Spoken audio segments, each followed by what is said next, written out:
சிவகங்கையில் 50க்கும் மேற்பட்ட வீடுகளை தண்ணீர் சூழ்ந்ததால் பொதுமக்கள் கடும் சிரமம் அடைந்தனர். சிவகங்கை மாவட்டம் திருப்பாச்சேத்தி பகுதியில் ஆக்கிரமிக்கப்பட்ட கால்வாயின் உபரிநீர் குடியிருப்பு பகுதிக்குள் புகுந்து வீடுகளை சூழ்ந்ததால் மக்கள் கடும் சிரமத்திற்கு ஆளாகினர்.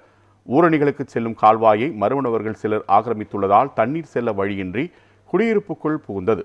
இதனால் 50க்கும் மேற்பட்ட வீடுகளை தண்ணீர் சூழ்ந்ததால் கால்வாய் ஆக்கிரமிப்பை முழுமையாக அகற்றி ஊரணிகளுக்கு தண்ணீரை கொண்டு செல்ல நடவடிக்கை எடுக்க வேண்டும் என கிராம மக்கள் கோரிக்கை விடுத்தனர்.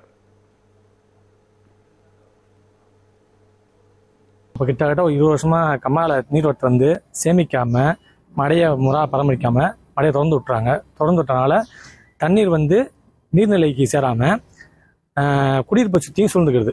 அப்போ சூழ்றதுனால வந்து பலவிதமான நோய்கள் வந்து தாக்கப்படுது. அது குழந்தைய பாதிக்கப்படுறாங்க.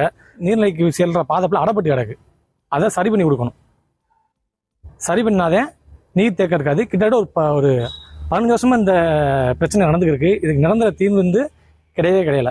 அதுக்கு நிரந்தர தீர்வுன்றது பொதுப்பணித்துறையும் தமிழக அரசையும் கேட்டுக்கொள்கிறேன். சார் ஒரு 15 வருஷமாவே கொண்டு வர்றவங்க மடையெல்லாம் ஒண்ணுமே வேலை செய்யாம ஒரு மடையை மாத்திரம் திறந்து விட்டு இங்க வீட்டுகளுக்குள்ள வருதுங்க சார். வர்ற தண்ணி குழந்தைகளுக்கு பூரா பள்ளிக்கூடத்துக்கு போக முடியாம காய்ச்சல் வந்துருதுங்க சார். காய்ச்சல் வந்துடுறதுனால நாங்க தண்ணிக்குள்ள குழந்தையெல்லாம் தூக்கிட்டு போக முடியலங்க சார். நாங்களும் பெட்டிஷன் கொடுத்து பார்த்தோம். எந்த நடவடிக்கையுமே எடுக்கலங்க சார். எடுக்காம இருக்கிறதாசி ரொம்ப சிரமமா இருக்குங்க சார். நீங்க தண்ணியை வெளியேற்றி கொடுக்குற மாதிரி நாங்க கேட்டுக்கொள்றோம் சார்.